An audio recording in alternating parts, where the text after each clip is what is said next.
June 18, 1941. 4 days until Hitler's attack on the USSR. Stalin sits in the Kremlin, convinced Germany will go after Turkey, the Middle East. War with the USSR? Not now, maybe in 1942. And suddenly, a message from Berlin. Germany and Turkey have signed a non-aggression pact. At that moment, Stalin understood. Hitler has no one left to fight, except the USSR. Panic began. In 4 days, the Soviet Union tried to prepare for a war it had been preparing for 10 years. How did this happen? Why was the world's most powerful army unprepared? And what exactly was Stalin planning all those years? Today, we'll examine the most classified topic of World War II, Soviet military plans from 1932 to 1941.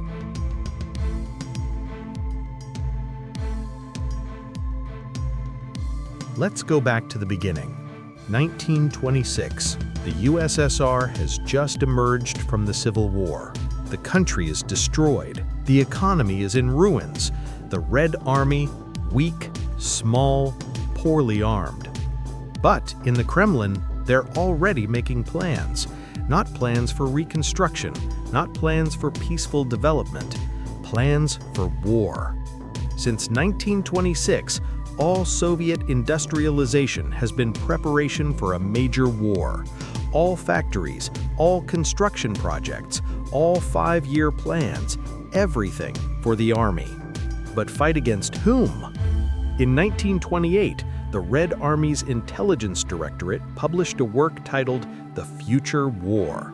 7 volumes, extremely detailed. Who was listed there as probable enemies of the USSR? Listen carefully. Estonia, Latvia, Lithuania, Finland, Poland, Romania. That is, all of the Soviet Union's Western neighbors. And here's what's interesting. The document literally says the following: "We are considering the scenario that they will attack us. If they don't attack, then the war will develop somewhat differently." Somewhat differently. Think about that phrasing. So the USSR was preparing either to repel an attack or what? Attack themselves? Delicately written, right?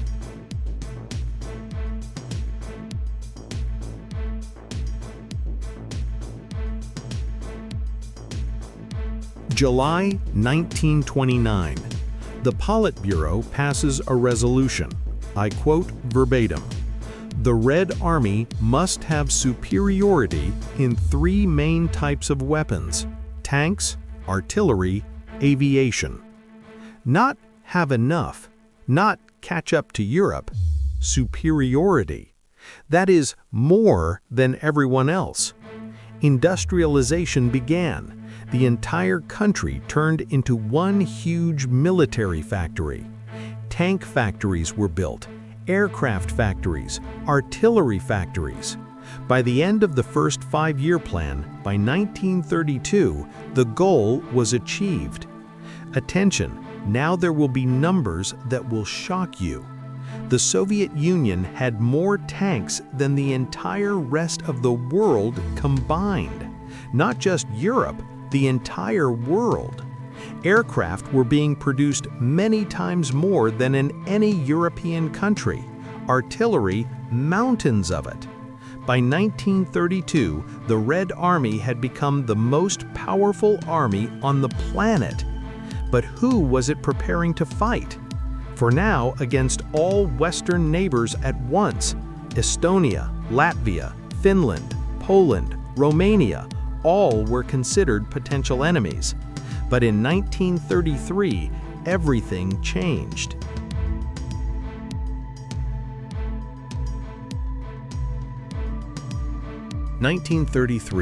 Hitler comes to power in Germany. Until that moment, the USSR and Germany were partners. Joint military exercises, Technology exchange. German officers trained Soviet tankers and pilots at secret bases in the USSR. But with the Nazis' rise, it all stopped. Soviet plans began to change. Now it was believed that the main threat was Germany, but not alone. The USSR calculated that Germany and Poland would make a deal and strike jointly from two sides. This was the Soviet General Staff's nightmare.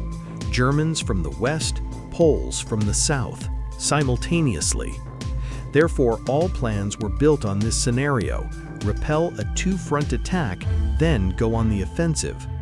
But there was still no operational plan for war specifically against Germany as the main enemy. Why? Because Stalin believed Germany will get bogged down in a long war in Europe. Britain and France will wear it down. People will tire of war. Revolutions will begin. Europe will plunge into chaos. And then the USSR will enter and take control of everything. Beautiful plan, right? But it failed.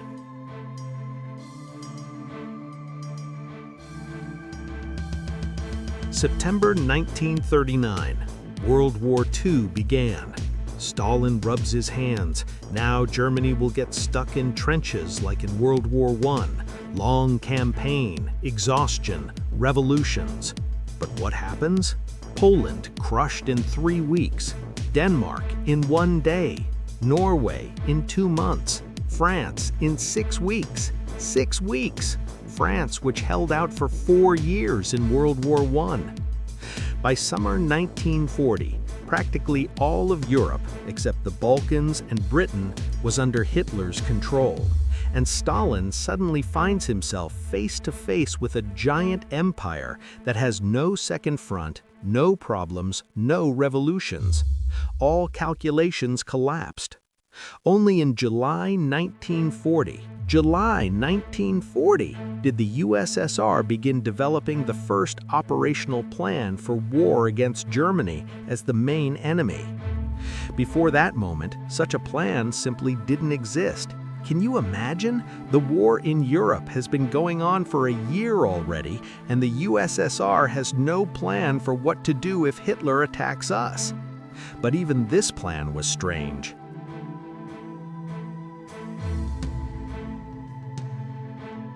Let's look at what was in these plans.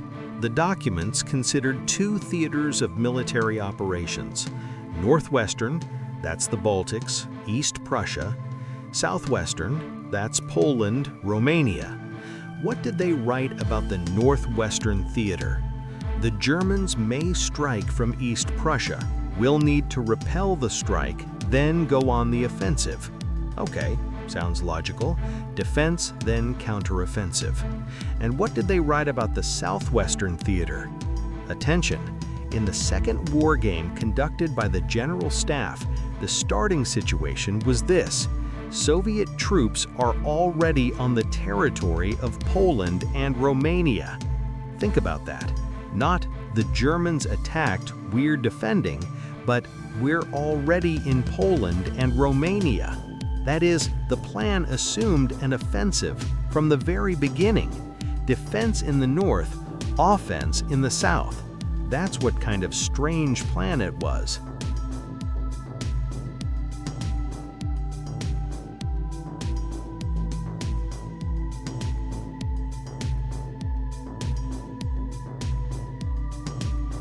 End of 1940. Stalin and Molotov meet with the Germans, trying to negotiate. It doesn't work out. The contradictions are too strong.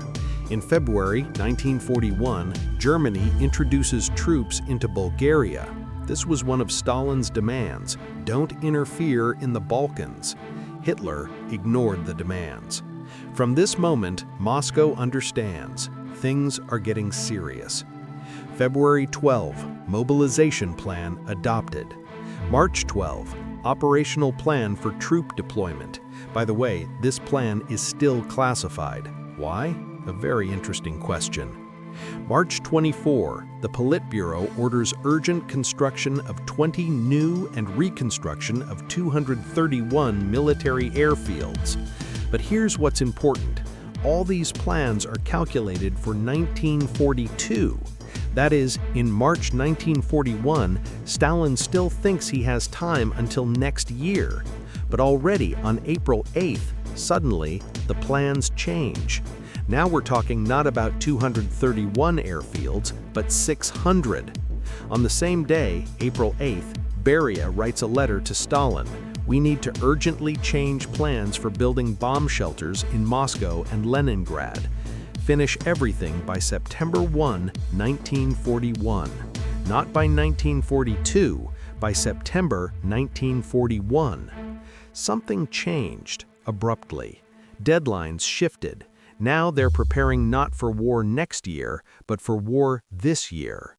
May 4, Stalin appoints himself chairman of the Council of People's Commissars, takes all power into his own hands.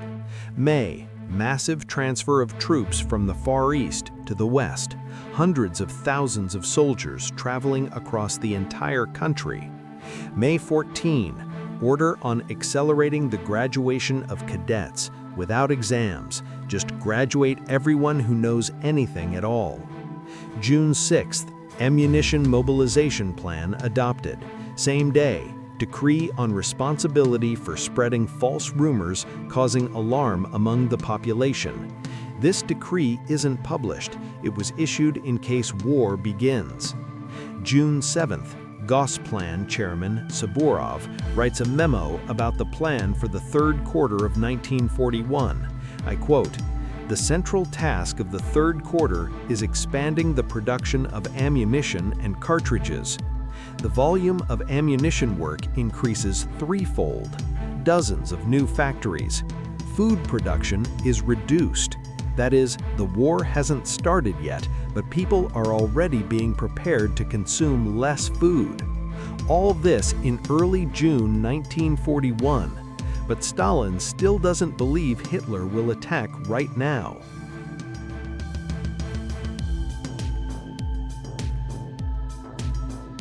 Zhukov recalled, he came to Stalin several times with his considerations.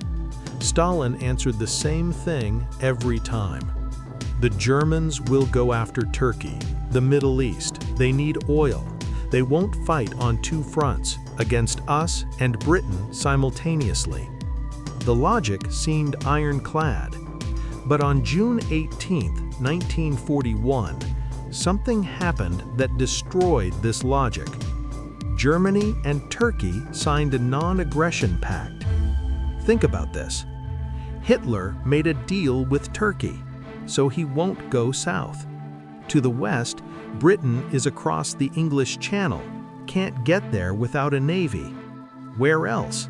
Only one option remains, the USSR. On June 18th, Stalin understood this. June 19th and 20th, feverish activity began in the government. Dramatic meetings, urgent troop movements, panic. 4 days before the war, the USSR finally began preparing to repel an attack. 4 days. Not 10 years, not a year, not a month. 4 days.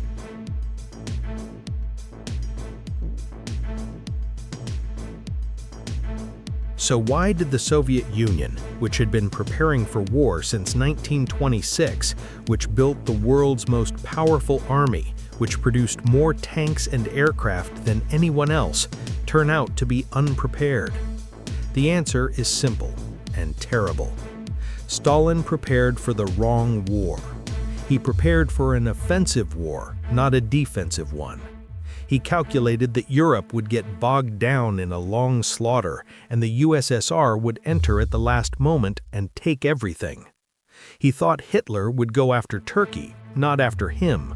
He believed he had time until 1942. All of this turned out to be wrong. And when on June 18, 1941, it became clear that the war would start now, right now, it was already too late. 4 days is nothing.